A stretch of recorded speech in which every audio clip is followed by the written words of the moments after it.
მოგესალმებით რადიოს სვენებლად, დღეს ხუთშაბათია, ესე იგი ტრეიდერების ჰაბის კვლავ ტრადიციული ფინანსური კვირა გვაქვს და საინტერესო შეჯამება გვაქვს დღევანდელი მოკეთკვირის განმავლობის კონკრეტული აქტივობების ეკონომიკური ცვლილებების სოფლიოში. დღეს მე და ზუკა წერეთელი, ტრეიდერების ჰაბის ანალიტიკოსი და მენტორი ვისაუბრებთ კვლავ თუნდაც მიმდინარე სავალუტო ბაზრების მდგომარეობაზე, კომპანიების მდგომარეობაზე, იმიტომ რომ საკმაოდ ბევრი საუბრო დაგვიგორდა, იმიტომ რომ ბაზრები მაინც და მაინც კარგად ვერ გამოიყურებიან, თუმცა არის კონკრეტული ცვლადები, რომლებიც ასე თუ ისე ამერიკაში განსაკუთრებით ჯეროვნად გაუმჯობესებულები არის. მოგესალმებით უკა პირველ რიგში. გამარჯობა, მოგესალმებით ყველას. მადლობა მოწვევისთვის. ზუკა, მოდი დავიწყოთ იმ თემის განხილვით, რომელიც ყველაზე მეტად აინტერესებს ხოლმე ალბათ ყველა ინვესტორს და ყველა დაინტერესებულ პირს.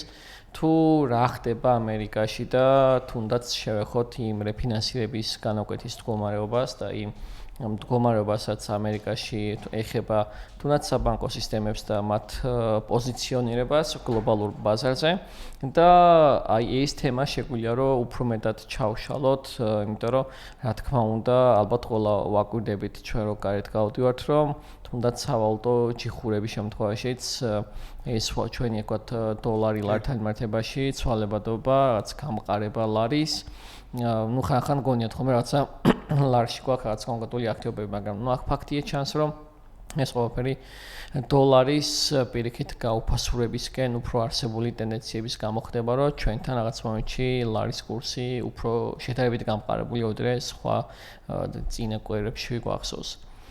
კი ბატონო, ხო ნამდვილად საინტერესო პერიოდი გვაქვს გლობალურადაც პრინციპში, ხო? ტარიფების თემები, ზოგადად გრენლანდიის თემები, სადაც ირანის თემების და ეს ბაზარზე მე მგონი შესამჩნევია, არ გამოიყურება კარგად, ვაჭრობაც არ არის იმდენად კომფორტული და ველოდებით მოკლედ თვითონ ტრეიდერების ჰაბიც და ინდივიდუალურადაც მოვაჭრეებიც რომ დასტაბილურდეს ცოტა ბაზარი, ძალიან საინტერესო ცვლადები გქონდა მაკროეკონომიკაში. საპროცენტო განაკვეთის თემა ძალიან საინტერესოა. მოდი ესეთ თან საინტერესო კითხვას დავსვამ და შეგვიძლია რომ აქედან შევიდეთ, ასე ვთქვათ, დიალოგში, როდესაც საპროცენტო განაკვეთს უცვლელად ტოვებს ეროვნული ბანკი. ამ შემთხვევაში ფედერალური რეზერვები ამერიკაში პირობითად. ან ინგლისის ბანკი, ხო? ეს როგორ აისახება ვალუტაზე? ხო, ეგ ყოველთვის მთავარი კითხვა არის ხოლმე. თან ისიც მინდა რომ აქვე გავაშღერო ესეთი ინფორმაცია, რომ წესიდარიგით, ანუ იანვარში ჩვენ არ ქონდა ფედერალური რეზერვის მხრიდან მოკლედ გამოცხადებული რეფინანსირების განაკვეთის მოკლედ შემცირება ან ვთქვათ ზრდაზე, ანუ არანაირი ვთქვათ ინფორმაცია არ ქონდა.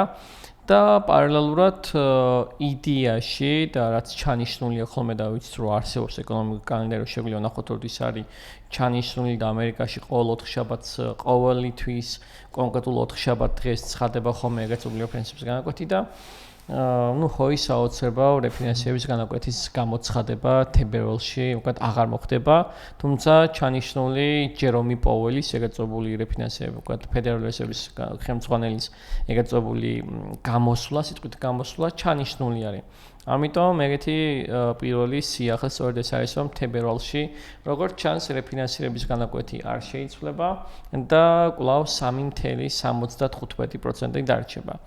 კითხვა, რასაც თუნდაც საუბრობთ რომ რა ხდება ამ დროს, რომელი ბაზრებზე ხდება ამ დროს რეალურად მხარდაჭერა ან პირიქით შესუსტება, ეს საკმაოდ საინტერესო ნაწილია, რომ საერთოდ რატო აკეთებენ იმას, რომ არ ამცირებენ, ან რა პრობლემა გვაქვს იმასთან, რომ შეამცირონ, იმიტომ რომ თუნდაც აი მაგალითად საქართველოში რეფინანსირების განაკვეთი უკვე რამდენიმე თვე არის, რომ არის 8% და ნუ იდეაში არ მცირდება.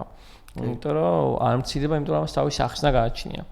ხო, ამიტომ იდეაში პირველი ლოგიკა ის არის, რომ თუ იქნება EAP ეგრეთ წოდებული სესხი კერძო ბანკებისთვის, რომ მაგალითად ანუ 3.50-ში ან 3.25%-ში თუ ფედერალური რეზერვები დოლარს გასცემენ, გამოდის რომ კომერციული პროცესით შემცირებული იქნება, ანუ უფრო მეტი დოლარი გამოვა ბაზარზე. ანუ ხან შენ მაგალითად როცა ხარ ამერიკელი 7%-ში აიღებს ეს უფრო მარტივად თუ 6.9-ში, ხო?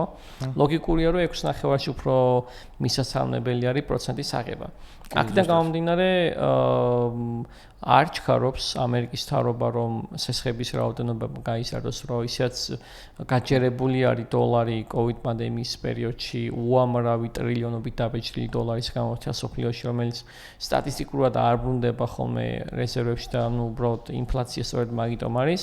და სხვადასხვის აქვე კარგი ინფორმაციაც და საინტერესო ინფორმაციაც უნდა დავაკვირდეთ ეს არის რომ აი ზოთ კვირის ბოლომდე გამოცხადება ამერიკაში ინფლაციის მაჩვენებელიც. ამიტომ მე ვფიქრობ რომ მანდ რაღაცა იმალება რომ მაგალითად ინფლაციური ფონი შეიძლება ანუ კი მოსალოდნელი არის როგორც გვეუბნებიან რომ შემცირდება მაგრამ შესაძლოა რომ არ შემცირდეს იმიტომ რომ ესე გარანტირებულად ვერანაირ ტყვის წინასწარ რა მოხდება. ამიტომ ვფიქრობ რომ ეს პირველი ორი რაღაცა ზამთრის ორი თვე მოკეთ ერიდებიან რომ რაღაცაერთ ფინანსური აქტივობა რა მოხდეს საბანკო. ალბათ ეს არის. კი, ინგლისში გვაქვს ძალიან საინტერესო მდგომარეობა. თან ბრიტანული ფაუნდის და დოლარის წყვილი ერთ-ერთი ყველაზე წამყვანი წყვილი არის, ასე ვთქვათ, საკმაოდ დიდი ლიკვიდურობით ხასიათდება და ძალიან საინტერესო მოვლენა მქონდა, რომ ესე იგი ინგლისის ბანკმა საპროცენტო განაკვეთი დატოვა აქაც იგივე. ანუ ჩემი ხედვა ესეთია, რომ როდესაც რჩება ხოლმე იგივე საპროცენტო განაკვეთი, ჩვენ უნდა დავაკვირდეთ სხვა მონაცემებში რა ხდება და აქ ფარულად იმალება, შეიძლება იმალებოდეს მომდევნო საპროცენტო განაკვეთი სვლა რა იქნება. მე აღვიქვი ეს იგივე დატოვება, როგორც ერთგვარი დოვის სიგნალი, რაც ნიშნავს, რომ ანუ შესაძლებელია შეარბილონ პოლიტიკა ინგლისში საპროცენტო განაკვეთთან მიმართებაში. და რატო ვფიქრობ ამას, აი ჩემს ასე ვთქვათ, მოსაზრებას გაგიზიარებ. პირველ რიგში იმიტომ, რომ 4 წევრი მხარს უჭერდა, როდესაც იყო არჩევნები, ასე ვთქვათ, ამ შემცირებასთან დაკავშირებით, 5-4-ზე გაიყო ხმები, სადაც 4 წევრი უჭერდა, რომ შემცირებულიყო საპროცენტო განაკვეთი, მაგრამ ნუ უმრავლესობა მაინც ასე ვთქვათ, აჯობა და არ შემცირდა და ამას ემატება კვარტალური შედეგები GDP-სთან მიმართებაში. მოსალოდნელი იყო 0.2%-იანი ზრდა და ზრდა გვაქვს 0.1%-ით. ანუ ფაქტობრივად ეკონომიკა შესუსტებულია ბრიტანეთში. ძალიან მკვეთრ დაცემებს განიცდის მშენებლობის სექტორი, მომსახურების სექტორი პრაქტიკულად გაჩერებულია, ბიზნეს ინვესტიციები შემცირებულია და ამაზე Reuters-ი წერს, რომ ეს ბოლო წლების განმავლობაში ყველაზე, ასე ვთქვათ, მკვეთრი ვარდნა იყო და მე ეს უკვე მიმანიშნებს იმაზე, რომ მაღალია ალბათობა, რომ ეროვნულმა ბანკმა ასე ვთქვათ, შეამციროს საპროცენტო განაკვეთი ეკონომიკის სტიმულირებისთვის. ეს გამოიწვევს ეკონომიკის სტიმულირებას, მაგრამ ცუდად აისახება მათ ვალუტაზე, მაგრამ ნუ ეს პრობლემას არ წარმოადგენს საბოლოო ჯამში. ხო, იმიტომ რომ ეკონომიკას სჭირდება სტაბილურობა, ეკონომიკას სჭირდება სტიმულირება. და აქ უკვე ვაკავშირებ დოლართანაც და ჩვენ ნახეთ გუშინ სადაც გამოქვეყნდა ხვალ ეხაც პრინციპში რო ვაკვირდები ბაზარი რაღაცნაირად ელოდება ხვალინელ CPI-ს დოლართან მიმართებაში, მაგრამ გუშინ მქონდა ძალიან საინტერესო და კარგი მონაცემები უმუშევრობასთან და სამუშაო ადგილებთან დაკავშირებით. რამაც გვაჩვენა, რომ ესე იგი ზუსტად რომ თქვა 130,000 სამუშაო ადგილია დამატებული და 4.3%-ზე ჩამოვიდა უმუშევრობა. ეს, ასე ვთქვათ, რა თქმა უნდა, კარგი მაჩვენებელი არის დოლარისთვის. ხო, ანუ ხალხი აქტიურად მუშაობს, პოულობს სამუშაოს და რაც ბაზარმა გვანახა იყო, რომ ქონდა მკვეთრი, ასე ვთქვათ, DXY-ის დოლარის ინდექსის მკვეთრი ზრდა, ჩარტსაც რო შევეხოთ, იყო მკვეთრი ზრდა, მაგრამ მალევე დაუბრუნდა საწყის, საიდანაც დაიწყო ეს ვარდნა და აი ეს სტაბილურად ნელა მოძრაობს თან ველოდებით ხვალინდელ ნიუს.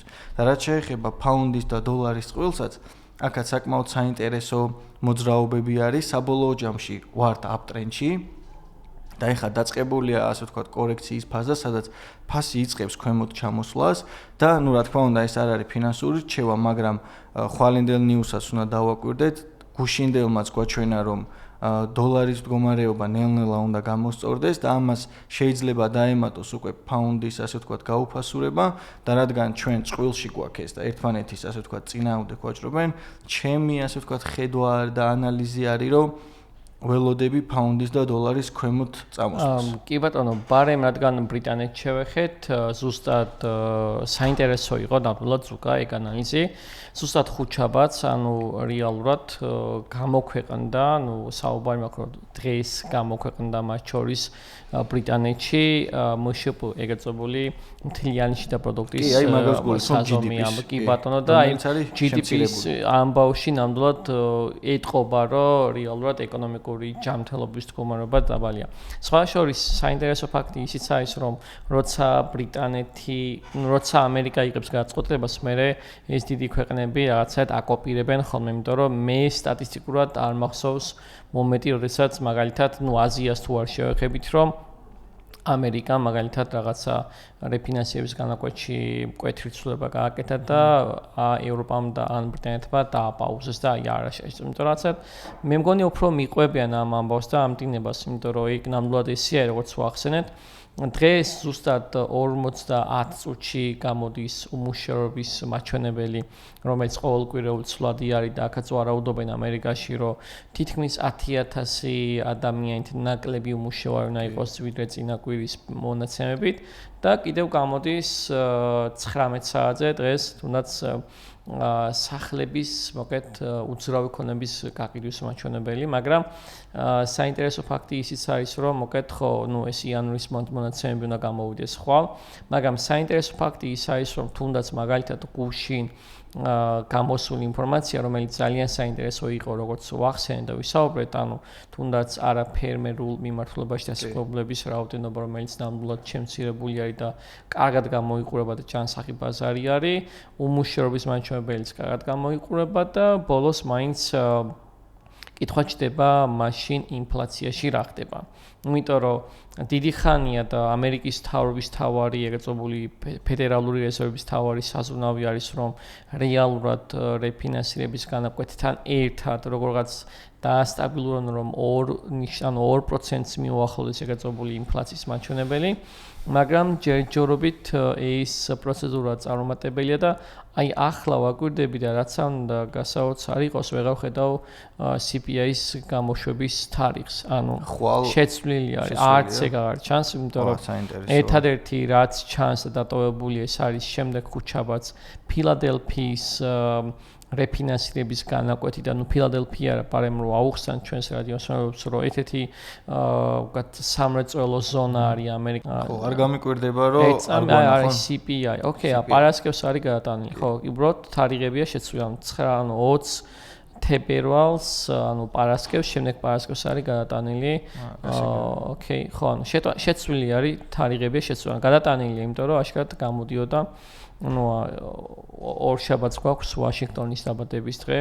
ჩვენ არ ვიქნებით ეთერში, შეგვიძლია რომ მიულოცოთ ამერიკას ეს დღესასწაული. მიულოცოთ ამერიკელებს და ამერიკას. მაგრამ ფაქტი ნამდვილად ისეთია, რომ ბარემ კრიპტოსაც შევეხოთ, იმიტომ რომ ჩვენ დროც მალე მოიწურება მე ჩვენი საერთოდ რომ, მაგრამ კრიპტოსაც იმიტომ მინდა შევეხო, რომ კრიპტო მოკეთ ენთუზიასტები ალბათ ძალიან ცუდად გამოიყურებიან იმ კუთხიდან გამომდინარე, რომ კრიპტომ კიდევ მორიგი ეგრეთ წოდებული ვარდნა განიცადა საერთო ჯამში და ჩამოვიდა სადაც 60,000-მდე და ეს კატასტროფაა და მეტი არაფერი, მაგრამ ყველა ეძებს პასუხს რატომ ჩამოვიდა, რა ხდება და პასუხი არის მარტივი, იმიტომ რომ მოკეთ დაგროვილი იყო წლების განმავლობაში ეგრეთ წოდებული long პოზიციები უფრო მეტად, იმიტომ რომ გახსოვს რომ 125,000 იყო ასული და ყველა დიდმა ფონდმა, ყველა დიდმა კომპანიამ მიზუნა რომ თავიანთი მოგებები დაეფიქსირებინათ.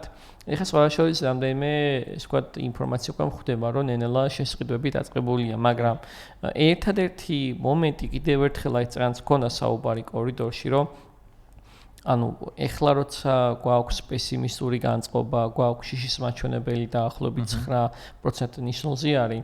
ყოველთვის უნდა გვახსოვდეს, რომ ეს არის ზუსტად საყიდელი მომენტი და არა მაშინ, როცა გახდება $130,000 და ტრეიდერებს აღწერენ, რომ ვიცი რა არის, კრიპტოს ყიდვა მინდა, დაგვიანებულია მეგობარო, რა დროს კრიპტო არის, იმიტომ რომ მაგას უნდა გაიყიდოს კრიპტო. კი, პირველ 125-ი აქვს ნაყიდი. კი, ამიტომ ეს პირველი ალბათ ყველაზე მარტივი რჩევა, რომ როცა უკვე გადაფასებულია, მაგ დროს ნუ ღარ გახსენდებათ კრიპტოვალუტები, იმიტომ რომ მაგ დროს უკვე დიდი მოთამაშეები თუ პატარა თუ ნებისმიერი ინვესტორი უკვე ცდილობს რომ ეს ყველაფერი მოიშოროს, გაყიდოს და მოგებები დააფიქსიროს და რავი, ოქრო იყიდოს და ანუ ერთხელ იყიდოს, იმიტომ რომ ერთხელმა ჩვეულებრივი სიგიჟე გააკეთა, რომ სოფიოში მეორე აქტივი გახდა თავისი მოცულობით რა.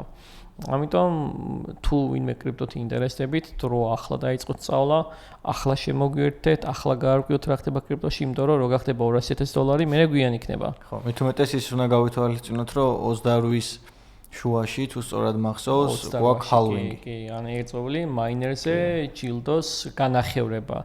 ეს ნიშნავს, რომ კრიპტო თუნდაც დღევანდელი ფასი რაც არის 67,833, ალბათ მონაგონი იქნება, იმიტომ რომ წესდადიგით სანატრელი იქნება, იმიტომ რომ ბევრი ჯერ ვერ აანალიზებს, მაგრამ ზუსტად მაგას გვაქვს ყოველთვის ტრეიდერების საფშით საუბარი, რომ ახლა არის სეზონი ყიდვის და არა მაშინ როცა უკვე გვაქვს ხო შიშის და სიხარბის ინდექსი მაშინ როცა უკვე გადაუსებულია სიხარბის მაჩვენებელი, რომ უკვე უნდა გაიყიდოს და ნუ ეს ციკლია რა. ციკლია, რა თქმა უნდა და ალბათ ჰალვინგამდე კიდე გვექნება ერთი ან მეტი დამპი აუცილებლად.